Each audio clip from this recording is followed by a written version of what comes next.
United forum of bank unions Telangana ఆధ్వర్యంలో రాష్ట్ర వ్యాప్తంగా కూడా ఆందోళనలు జరుగుతున్నాయి. గడిచిన 15 రోజులుగా అనేక రూపాల్లో ఆందోళన చేసినాం. ట్విట్టర్ క్యాంపెయిన్ల ద్వారా లక్షలాది మంది ప్రభుత్వాల యొక్క దృష్టికి 5 రోజుల పనిదినాన్ని బ్యాంకింగ్ రంగంలో ప్రవేశపెట్టమని వారిని అడిగినటువంటి డిమాండ్ వాళ్ళ దృష్టికి పట్టుకొచ్చినాం. ఏదీ కూడా సఫలీకృతం కానిటువంటి నేపథ్యంలో మాత్రమే రేపు 27వ తేదీన దేశవ్యాప్తంగా దాదాపుగా 10 లక్షల మంది బ్యాంకింగ్ రంగంలో పనిచేసే కమర్షియల్ బ్యాంక్స్లో పబ్లిక్ సెక్టార్ రంగంలో పనిచేసే ఉద్యోగస్తులతో పాటుగా ప్రైవేట్ రంగంలో పనిచేసేటటువంటి ఉద్యోగస్తులు, cooperative bank employees, RRB employees, మొత్తం బ్యాంకింగ్ రంగంలో ఉండే అందరి ఎంప్లాయీస్ కూడా సమ్మె చేస్తున్నారు.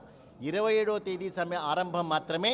ఒకవేళ ప్రభుత్వాలు కనుక ఈ డిమాండ్ని పరిష్కరించకపోతే భవిష్యత్తులో నిరవధిక సమ్మెలు తప్పవు, నిరవధిక ఆందోళన తప్పవు. ప్రభుత్వాలని డిమాండ్ చేస్తున్నాం, హెచ్చరిస్తున్నాం. ఇప్పటికైనా మీరు కళ్ళు తెరిచి ఈ డిమాండ్ని యాక్సెప్ట్ చేయండి.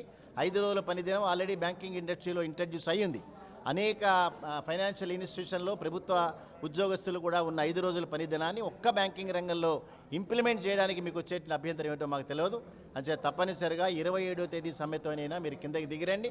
లేని పక్షంలో భవిష్యత్తులో మాత్రం ఆందోళన తప్పవు. Thank you.